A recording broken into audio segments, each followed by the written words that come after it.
দিন দুয়েকের মধ্যেই গাঙ্গেয় পশ্চিমবঙ্গ এবং তার পার্শ্ববর্তী এলাকায় আপার এয়ারে একটি ঘূর্ণাবর্ত তৈরি হওয়ার সম্ভাবনা জারি করল আলিপুর আবহাওয়া দপ্তর। এর পাশাপাশি জানানো হয়েছে মৌসুমি অক্ষরেখা এই মুহূর্তে কাঁথি অতিক্রম করে বঙ্গোপসাগরে মিলিয়ে গেছে, অর্থাৎ মৌসুমি অক্ষরেখার অনুকূল অবস্থানের কারণে প্রচুর জলীয় বাষ্প ঢুকেছে পশ্চিমবঙ্গে।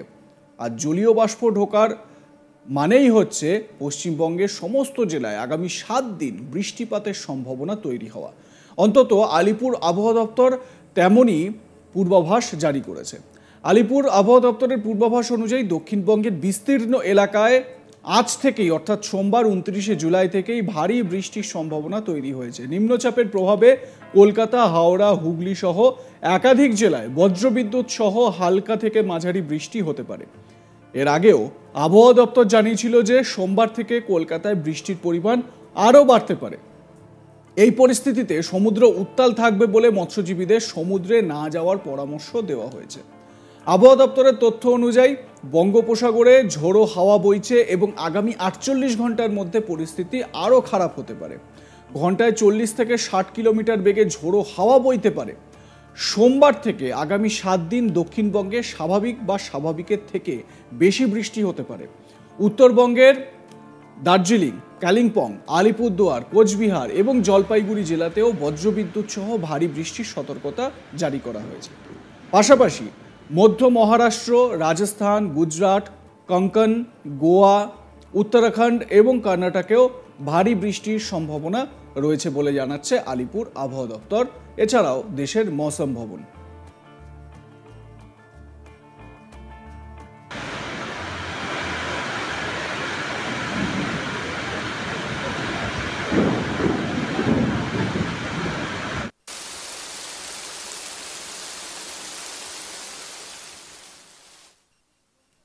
এবারে সাধারণত জুন মাসের মাঝামাঝি সময়ে রাজ্যে বর্ষা প্রবেশ করে যায়। বৃষ্টি সেই সময় থেকেই শুরু হয়ে যায় এবং তার আগে বেশ কয়েকটি কালবৈশাখী দেখা যায়।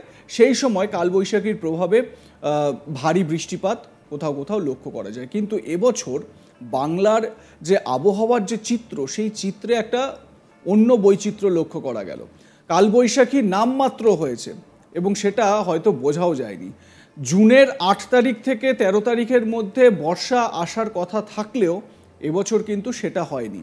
জুলাই মাস চলছে এবং জুলাই মাসেও যেখানে ভরা বর্ষার মরশুম থাকার কথা, সেই ভরা বর্ষা কিন্তু লক্ষ্য করা যাচ্ছে না। মাঝে মধ্যে বিশেষ করে সপ্তাহান্তে বা উইকেন্ডে হালকা থেকে মাঝারি এবং কোথাও কোথাও ভারী বৃষ্টিপাত লক্ষ্য করা গেলেও সেই অর্থে একেবারে টানা যে ভারী বৃষ্টিপাত, বর্ষার যে বৃষ্টিপাত, সেটা লক্ষ্য করা যায়নি।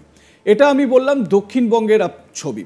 অন্যদিকে উত্তরবঙ্গের ছবিটা যদি আমরা দেখি, তাহলে উত্তরবঙ্গে প্রথম থেকেই একেবারে জুনের আগেভাগে থেকেই বর্ষা প্রবেশ করতে শুরু করেছে। জেলাগুলো, যে জায়গাগুলো রয়েছে বিশেষত একদম পাহাড়ি এলাকা, পাহাড় থেকে তারপর যে সমতল এলাকাগুলো রয়েছে উত্তরবঙ্গে, সেখানেও মাঝারি থেকে ভারী বৃষ্টিপাত হয়েছে। দার্জিলিং, কালিম্পং, আলিপুরদুয়ার, কোচবিহারে ভারী বৃষ্টি, জলপাইগুড়িতেও বজ্রবিদ্যুৎ সহ ভারী বৃষ্টি লক্ষ্য করা গিয়েছে এবং আগামী কয়েকটা দিন এই জেলাগুলোতে, উত্তরবঙ্গের এই জেলাগুলোতে ভারী থেকে অতি ভারী বৃষ্টির সতর্কতা জারি করছে আলিপুর আবহাওয়া দপ্তর। তবে দক্ষিণবঙ্গের জন্য সুখবর রয়েছে।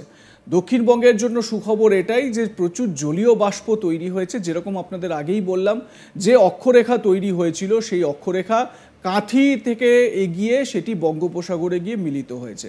এবারে এর অর্থ হচ্ছে এই অক্ষরেখা যখন প্রবাহিত হচ্ছে তখন প্রচুর পরিমাণে জলীয় বাষ্প তৈরি করেছে। আর এই জলীয় বাষ্প থেকেই মেঘ এবং মেঘ থেকেই বৃষ্টিপাতের সঞ্চার হয়, সেটা আমরা সবাই জানি। অর্থাৎ জলীয় বাষ্প সহায়ক হচ্ছে বৃষ্টিপাতের জন্য। যেই কারণে হাওয়া অফিসের এটা পূর্বাভাস যে আগামী একটা সপ্তাহ, মানে এই সপ্তাহটা চলতেই সোমবার 29শে জুলাই থেকে একেবারে রবিবার পর্যন্ত টানা বৃষ্টিপাত হবে 7 দিন এবং কোথাও কোথাও বেশ ভালোই বৃষ্টিপাত লক্ষ্য করা যেতে পারে। এখনো পর্যন্ত বর্ষার সেই রকম ধুরন্ধর কোনো স্পেল কিন্তু লক্ষ্য করা যায়নি, যেটা প্রত্যেক বছর দেখা যায়। এবছর সেরকম হয়নি।